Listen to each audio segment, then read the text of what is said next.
What the fuck? What the fuck? What the fuck? What the fuck did I just watch? You are listening to What the Fuck Did I Just Watch? You can find us on Facebook and YouTube at WTF Did I Just Watch? Thanks for joining us, and here's our latest episode. All right, after a long hiatus and surgery and a couple stints of me in the emergency room, I dragged all of my new and wonderful friends to go see the next installment in the Poohniverse Nightmare series, or whatever you want to call this. Yeah, folks, we are going to discuss Peter Pan Neverland's Nightmares. And I can't wait to discuss this because let me tell you, some of us really love this, some of us really hated it, and I'm the reason that this happened. So, F you to my friends, and F you to the audience, and I love you all. This is What the Fuck Did I Just Watch? So, With Bum's Corner, coast to coast. I forgot. So we have Bum's Corner coast to coast. We have Randy representing the Last Roundup Horror Show. Correcto. We have Tom number 2 / Tom, which would have been Rebecca. Sorry, Rebecca, you're not feeling well today while we're recording. We will miss you. We'll probably make fun of you because we are terrible people, and you know it. So, Girls Grow Schools, you are also being represented by Jenny as well in this wonderful mashup. Yeah, this wonderful mashup craziness that we call WTF Did I Just Watch? So, who wants to read me the fun synopsis of this amazing Neverland nightmare? Wendy Darling encounters a twisted Tinkerbell as she tries to rescue her brother Michael from evil clutches of Peter Pan. That is the Google summary of it. That's a great summary, and that explains exactly the movie we watched. Okay, and we're done. No, just kidding. I mean, that's pretty much the plot. That is the plot.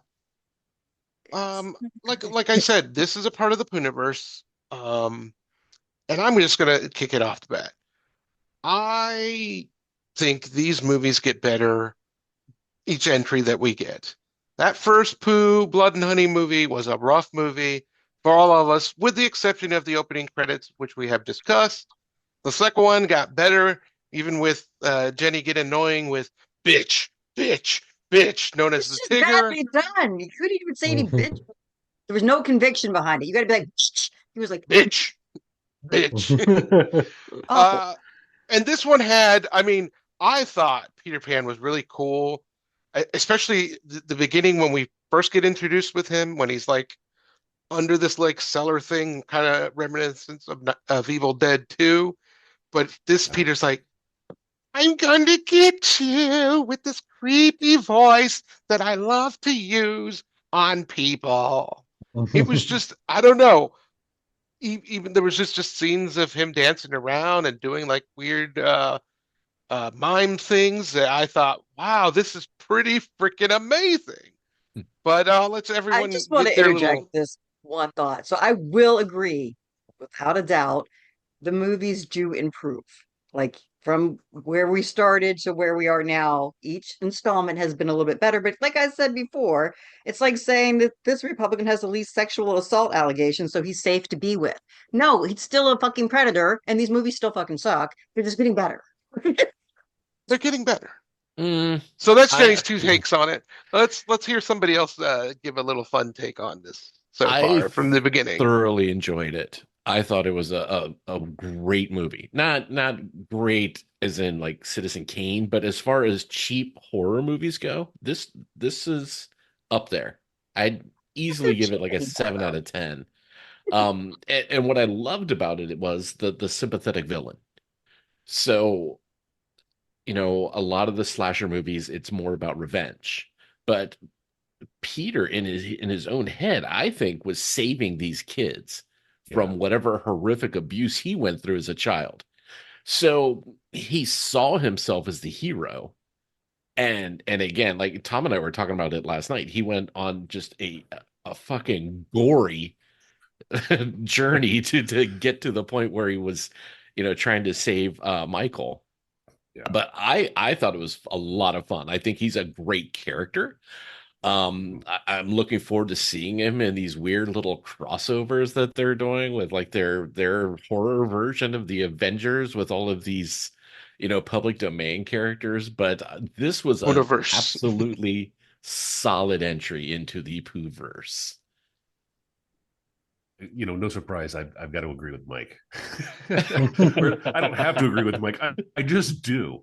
Yeah, actually, this was the first movie that I've seen in the Poohniverse. However, we saw that, and then was it yesterday, the day before, I came home and I watched Blood and Honey 1, just to kind of get perspective on the Poohniverse. And yeah, you're right, that's a bad movie. That was horrible. And seeing that, it kind of even made Neverland Nightmare even a little better, because it seemed like so far Right. ahead, beyond what they started with Blood and Honey 1. Yeah, great. I thought a great use of that character. Just the damage that I won't say sympathetic hero, but I don't know, you kind of understand where he's coming from. Mm-hmm. But it's kind of hard to sympathize with, a guy who goes about murdering children all willy-nilly.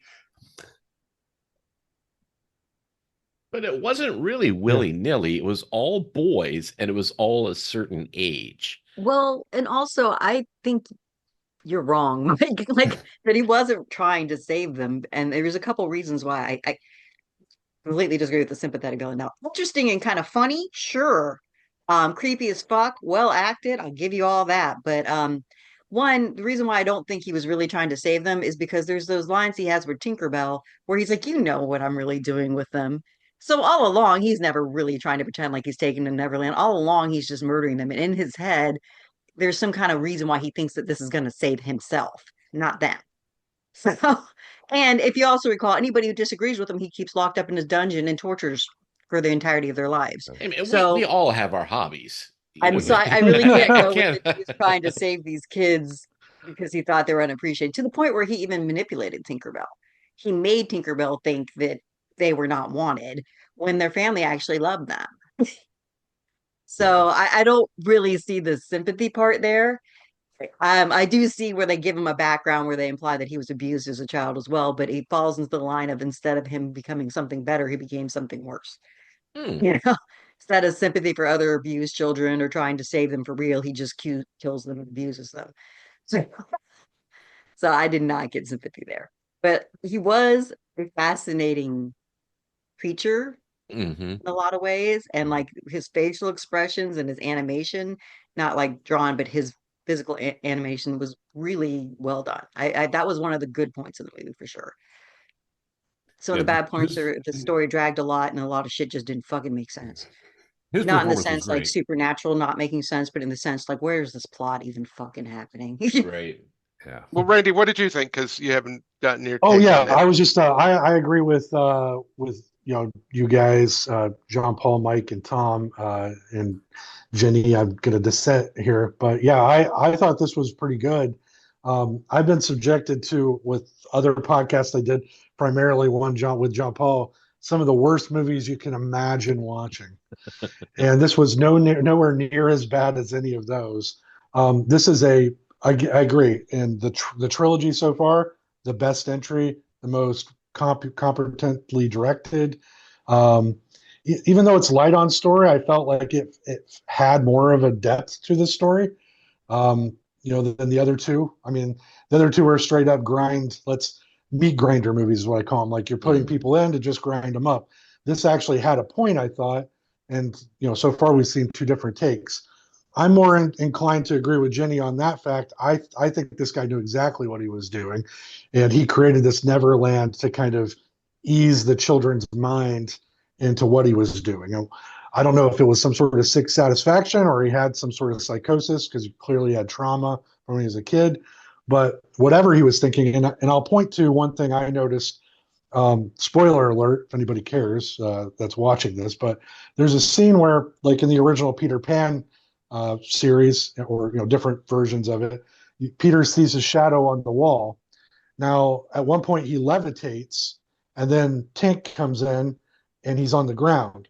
So I was trying to figure if they were pointing to the fact that his psychosis was so severe, he literally thought that he was Peter Pan at this point, And he or was if high. Don't forget he was high during that. he was Yeah, on, he was on there's the drugs and stuff, heroin thing. right? Or if that was a drug reaction.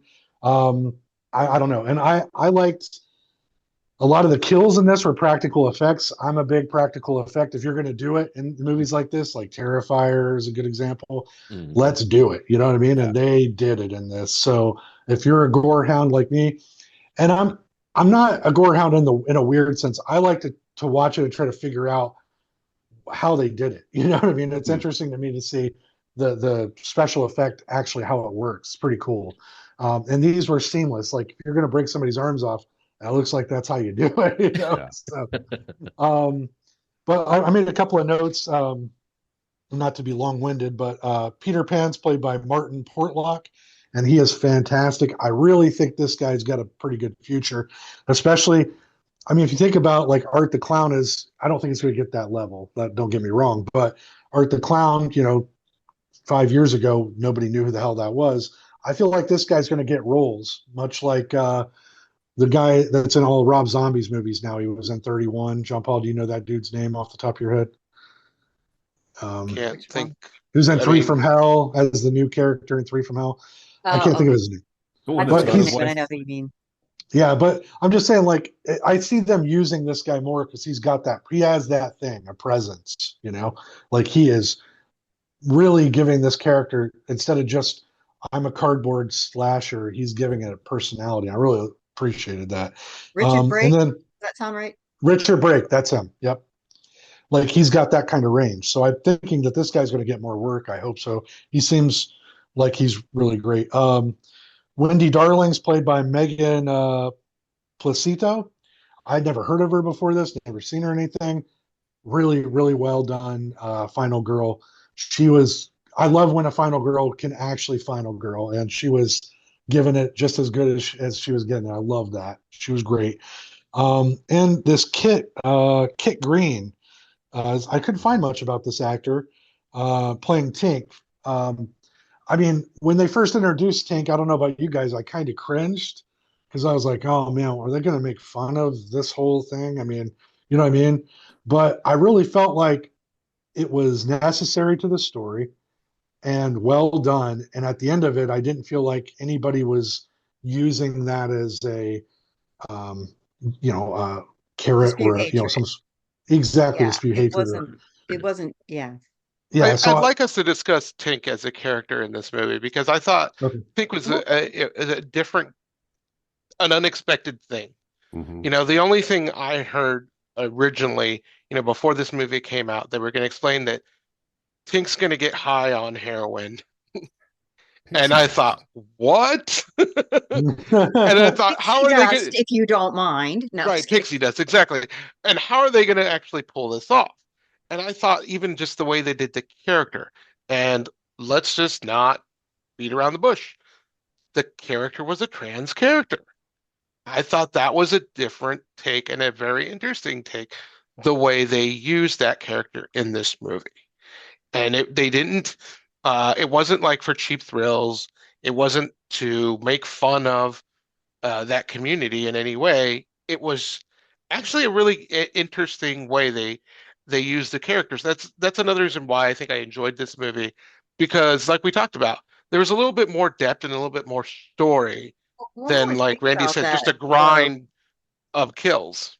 So I would say in all, it was very empathetic towards the LGBTQI community as a whole. Because if you also noticed, can't remember the little kid's name. Was it John? What is the youngest kid's name? Michael? Michael Michael and and his friend, Joey.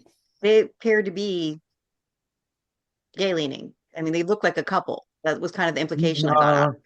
No, they And were just buds. yeah, and There's one those scene where girls are they're just walking and they roommates hold hands historically. for that. But but I Well, mean, like they threw in a range of who different hasn't held their characters buddy's like that. hand? I don't. They had persons of colors. They had, like I said, the main characters were Michael and his friend were clearly a little bit more than just friends. They showed somebody picking on Michael for that by putting the thing on the back that said faggot, and you see his best friend is like best friend slash whatever romantic interest. It's kind of hard to say, but it looks like that was the implication, in my opinion.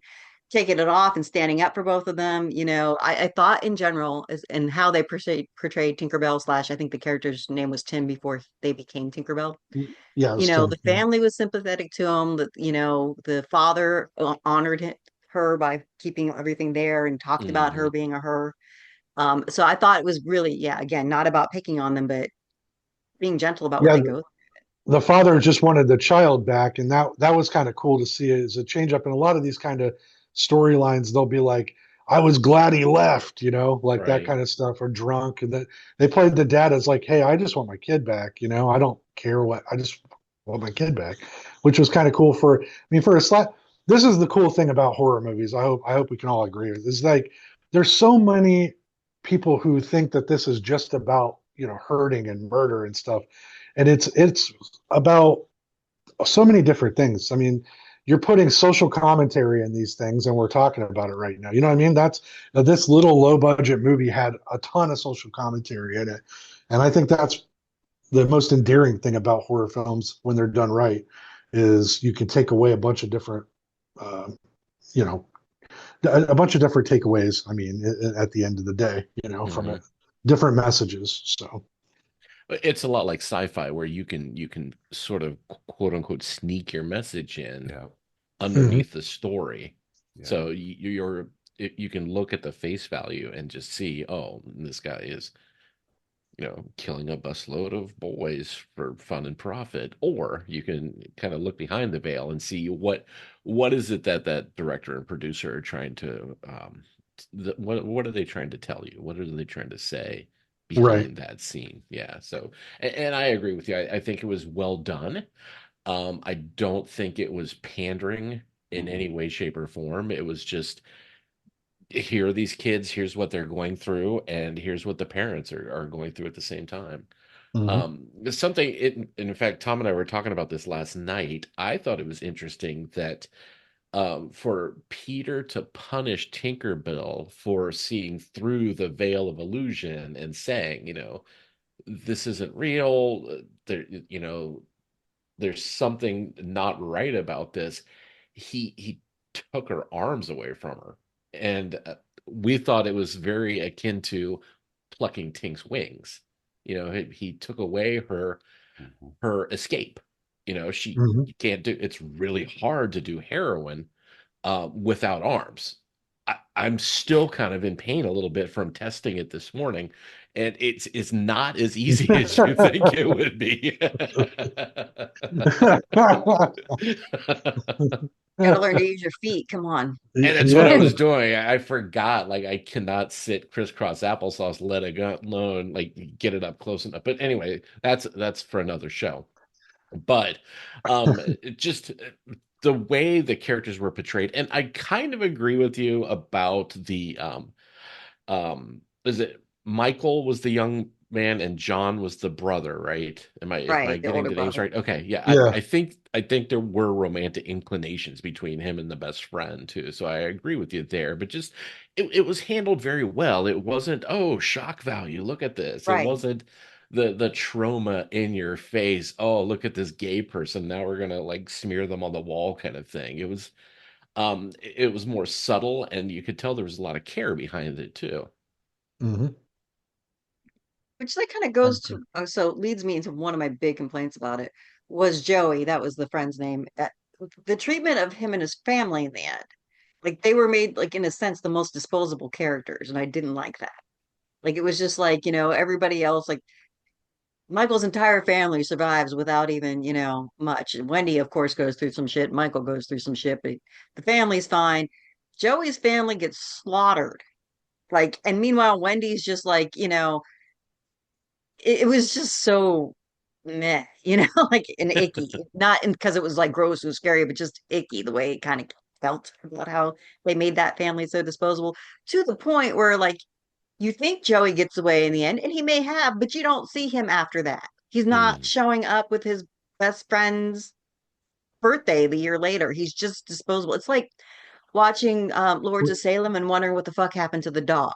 You know, that's what Wait, how they treat this character in the end. He's just I guess disposed I of missed it. that. He wasn't at the birthday party at the end? I didn't see him there. No? Guys, anybody? No? I Mm. can't recall as well. I think you Yeah. might be right, Jenny, but I can't recall. I mean, I only Um, saw it once, so I could be wrong, but I right. looked and I did not see him. So Yeah. Yeah, if But so, that's pretty jacked up. I didn't notice that. but Yeah. no, you bring a good point that the family was kind of. I mean, the only way I could say we could defend it is okay. It's a horror movie, so you have to have some brutality, you know. And there was, oh, let's just throw these people as cannon fodder. There's opportunity. Because it does kind of change the tone with the way this movie has been with all of the different different movies prior to this one. Because this one, it does show there was a little bit, not aside from the budget, because you can tell that they put more budget into this one Mhm. and more production value. But in terms of a more better refined, polished story compared to the last two entries, yeah, I think this one definitely did it. And I Mhm. oh yeah, think I can't argue like that. we talked about is because of I think they gave you enough of a better backstory into the character of Peter and Tinkerbell that you're kind of like, okay, I am a little sympathetic. But again, this is also still Really, a, yes, a Peter's my slasher movie. But Mhm. this was a kind of different slasher movie and I don't want to say it was just an evolve and throw away the word evolve, but when I say evolved, I mean if you look at like 80s and 90s slashers and even Art the Clown, those are just we're gonna throw away kills. And yes, some of them had some poignant things in some of their entries and everything. But even me being a huge Nightmare on Elm Street fan, I thought this Peter Pan slightly in terms of the as a character better than Freddy Krueger. And I love Freddy Krueger. But because I think of just the way that the character had, they showed different aspects of it and the growth of it. And even like I said, and Tinkerbell was I really thought that was just the way they handled that character was I really, like really neat. It was very different. And now, because yeah, and these kind of movies, you think, okay, they're going to kind of exploit this kind of character the way they were. And I'm so happy to say they really didn't right because they could have gone in the this. route of Silence of the Lambs and had Buffalo Bill in there, right? And they didn't, Yeah, and I like that Mhm. they didn't. Mhm. exactly. They gave you something I, completely different and completely new, and it was good. It's well I done. think if I was going to complain myself though about something, it's that they didn't really like they gave us some new takes on characters, but they didn't really do anything new slasher film wise. I didn't see anybody take any risks, no cool camera angles, Mhm. nothing flashy. This was pretty. The, Pretty the only thing I straightforward. could say is like the opening title card felt like a 70s grindhouse movie, but I mean there was no real like they didn't keep that aesthetic really. And I just kind of wish these new guys that are coming up doing this stuff, I think it's great, but put your stamp on it, man. Maybe you're the guy that does, crane shots that are cool or something. I don't know. Right. It's just they don't seem to be Budget. taking any sort of risks. Well, okay. I mean, I always say this, Quentin Tarantino didn't have a whole lot of budget on Reservoir Dogs, and he had some of the most iconic camera angles of all time. So, I mean, I'm just saying, they should try some different stuff on that end, technical things, like these movies, if they're going to keep doing them, they should have their own stamp, like I guess maybe the characters are for this one, but there should be something that sets it apart. Like, oh, did you see that? That was really cool. So See, I I think don't know. that's actually you're really hitting why I didn't like this movie that much. And it's not just because of the lack of, making, but also because the tropes they kept playing on and they were boring about it and not really even giving enough of the normal like supernatural trope. So my issue was they made it too easy for Peter Pan to be this crazed killer. Like there was nothing stopping him. Man, okay, so there was a history. They made it known that there was a history of this guy throughout the decades kidnapping and killing the children. And then they're sitting there in front of a school in a van that says Neverland on the side of it. Nobody fucking notices. You know, They have this guy literally creep into a costume store, put on the most fucked up mask you could possibly see, and after it closes, nobody has enough sense to be like, I'm gonna call the cops and not approach this man. Did nobody have any kind of, I'm like, are they in like the middle of like, I don't know, Beaver Town? What is happening? It was just literally that easy. People just he walked into windows. He has a maimed, horribly maimed face. And I'm not saying that everybody with a maimed face is a killer, but I'm saying that there's enough to make you be cautious. Mm, I have a Takes his main head out face from under and the hood of the I'm car not a to a killer. bus driver, and the bus driver's like, I'm gonna have a conversation with him instead of running to the fuck bus and hit it in reverse and get these kids the hell away from somebody who looks like a creepy, crazy killer. Like none of that happens. And I'm like, at least with the other horror movies you have that these creatures are somewhat supernatural, there is no excuse for why this guy was able to go around for decades, other than apparently people were exceptionally naive in the area. Hmm. But I think that's why it bothered him. I'm like, I know people are stupid. I mean, look what's going on in America. But this is a complete lack of self-preservation. Denny, it's because movie. I know, but that's not good Something needs enough. to happen because movie. Again, if you're gonna give me because movie, okay, Freddy Krueger's the thing from your nightmares. All right, that's supernatural. I get it. Jason moving up from the swamp. I get it. That's supernatural. You shoot him in the head, he comes back. Same thing with Mike Myers. At least they give you it's a bad trope, but something to explain why these keep coming back and going away. Yeah, this is just like we just have to completely suspend that anybody has a brain cell functioning in their head at all. I mean, the girl I, literally plugs on her phone and doesn't stick it in butte in the killer's house. yeah, Hello. but again, I did have one huge issue with it, and ever since 1990, no one should play any Hook character and not be Tim Curry. So forget your crane work. I think your budget should have been dumped in there, even if it's only a character that's there to possibly make a sequel. That should have been Tim Curry. Yeah. Nice. Well, did you guys know too that the director was Scott Chambers, who played Christopher Robin from Mhm. Part Two? I didn't know that when I was reading it. I just thought that was kind of cool. So That is cool. And he's Yeah. one of the producers of all this stuff. He works. Yeah. Mm-hmm. He's making all Yep. this happen. The blame him. for the The pain. blame. the blame. Yeah. I say keep doing what you're doing, buddy. Just Amen to add a little that. bit more Yeah. flair. Just Yeah. add some more Okay, flair. yeah, because there is that continued evolution of getting better and better. So there's a good chance by the time they get to their fifth or sixth movie, there might be something where I'm like, this is the fucking horror movie to see. We're Right. not there yet And at Jenny, maybe all. at some point you'll get your origin story. Yeah. Yeah. There it is. All right. So let's just Peter let's Pan just- cigarette burns. all right, let's just go quick final thoughts and a rating from 1 to 10, 1 being the worst movie Jenny's ever seen in her life, 10 being the best Jenny's movie she's ever seen in her life. And we'll start with Tom. What is your final thoughts on this one? I'm going to give this like a solid 7, and I wish I could do more. But with $100,000 more dollars and maybe a month's worth of reshoots and post production, this would have been like a solid 8.5. Okay. All right. I think, yeah. But for Yeah. as is, I'll give it a 7, and I will watch it when it comes on Peacock. Yep. I'll see it again. All right, we'll jump to you, Randy. What is your Oh. final thoughts and rating Yeah, on this one? I agree. This, as somebody who consumes horror films all the time for my other podcast, this is a gem of a movie. I would say 7 out of 10 is a perfect score for this. It has everything you want in a low budget horror movie. I hope they build upon this story and give us more of this character down the road. Once the Poohniverse is complete, I will definitely be getting the Blu-ray box set of this at some point. Amen. All right, Mike. I'm comfortable with the 7. I thought it was a solid entry into this series. Any steps that we can take that bring us closer to Bambi the Reckoning, I am going to be behind.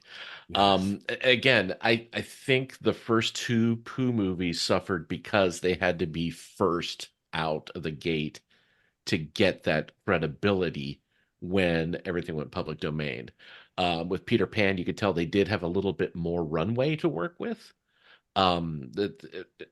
It's far from cohesive, but the story, I think, there was a little more work that was put in it. Maybe they got an editor this time, which they were lacking in the first two movies. But I liked it, and yes, I will watch it when it comes on streaming. I won't recommend anybody pay for it at this point. But it's a solid $4 or $5 rental. Absolutely. I think it's great, and I will watch it definitely again when it comes on. All right. I'm going to go next, and then Jenny, I'm going to let you cap this off. I'm going to give this an 8. And I think, like, for the points that I brought up earlier, because of the characters, and I really, really like this character's design of this Peter. I really enjoyed the way he looked, the creepiness about him, the voice, the weird Barbie scene that we did not talk about, which is fine. We don't have to get into it. Once you guys see it, you'll know what I'm talking about. And again, let's be honest, we knew going in that this wasn't going to be a 10 out of 10. We knew going in that this was going to be just an okay movie. So, I mean, the bars were set low. And the scene that most people don't like, I really enjoyed. I enjoyed that bus scene. I enjoyed the bus driver coming out and the kids just standing there while the bus driver gets McMurdered. It just made me laugh. I don't know why. I mean, and again, my biggest and only major thing about this entry is I'm still kind of at a loss of how all of these movies are going to shape into a collective Avengers movie where you have all of these creatures together. I'm hoping that in the next one, which is either Bambi or Pooh 3, I've been hearing back and forth what they're going to do, how it will all tie in. I mean, there's a lot of talks now of the Pinocchio one. I'm kind of excited about that one. Well, we're both So right about that one with the nose too, but anyway. yeah, there you go. So yeah, it's I liked it a little bit more than most people. I thought about it more and more. Uh, I don't know. There was just something about it. I kept thinking about it, kept thinking about it. So once I get to see it again, I'm excited to see it again and kind of be like, all right, maybe I'll catch some other things I didn't catch. So I'll give it at that. And with that being said, Jenny, close this off with I like to be your the most final hated thoughts. person in all this podcast, Final right? thoughts and rating, even though Um, I will never hate you. everybody else will, it's fine. Um, so it's 4 kind of moving towards 5 a little, and that's mostly just because it really did have some phenomenal fucking actors. Like I cannot take that away from them. There was some great fucking actors in the main roles and even some of the supporting characters, really great. There was a creativity to it. Like it wasn't exactly where I thought it was going to go with Peter Pan exactly, you know? Mhm. Because with the low budget that they had, I thought what they did with that and to make it like a Neverland sort of thing, I thought that was good. Uh, um, Again, the way they integrated such a diverse character type group, I really liked that a lot. But like I said, to me, it was just hard because like if you in kind of self-preservation sense, this should not have been even a horror movie. It should have been like a quick, I don't know, SVU episode. This point. So, you know, Olivia Benson got wrapped up soon. and then my other thing was where a lot of the practical effects were good. The problem with that is when they were bad, it was like literally when he killed the guy in the costume suit, you could kind of see the guy pumping the thing to squirt the blood out of his. Fair enough. And that kind of took me out of it a little. And I mean, they got me back in because you're absolutely right, Randy. Later on, they got so much better with the practical effects, you know. But Oh, that yeah. one was really had me sitting there for a while, like, what are we doing here, guys? You Tom Savini's soul with that one. What are you doing? I would say that's the worst kill in the whole movie, It honestly. was But bad. yeah. But I mean, yeah. So again, I'm gonna go with I'm gonna be continuously bitter about paying $15 for this movie, especially since Marcus Cinema did not give me free hot cocoa at that point, which they should have, and some free alcohol to see it. I gave you But free popcorn. Well, that's because you bought it for me. Thank you. But will I watch again? Probably when it's free, if only to make sure that Joey never made it to the end scene, even though he possibly survived. Do it And for I can tell Joey. you, watch it for free for sure. It's definitely the best installment yet. I have hope, and this is indicated, or good substantial hope that these were still going to get. And I would not even be surprised if at the end they make one of the most phenomenal horror movies I've ever seen. That might actually come out of this. I believe that's a possibility. I'm not going to hold my breath for it, but it could happen. So yeah, final thoughts are it's worth a watch for free. I would not invest money in it. You might want to drink for, anytime you see disappearing, reappearing silliness, or every time you watch something, you're like, man, did you not watch ABC after school specials? What's wrong with you? Yeah, so that's it. When it's free, watch it for sure. Support the Poohniverse, I guess. It could happen that it gets great. And you can say I knew them when. So you said 5 out of 10? Yeah, it's kind of 4.5. Okay. Fair enough. Fair enough. All right. Well, I want to thank all of our wonderful guests, the Bums Coast to Coast, Tom and Mike. Thank you very much. Wouldn't miss it. The Last Roundup Horror Show. Thank Randy, you. thank you very much. Always Jenny, a pleasure, Girls Go guys. Schools. Thank you very much. Don't forget what the fuck. I gotta do And a roll. for us at What the Fuck, we're back. We don't know how long, but we're back. Yay. I also want to just thank any new viewers. I know I had some people from TikTok reach out to me that they've decided to follow us here. So thank you. I really appreciate anything. Jenny and I host this crazy podcast of just random stuff that we watch sometimes as kids, sometimes we go to the movies and we do different things.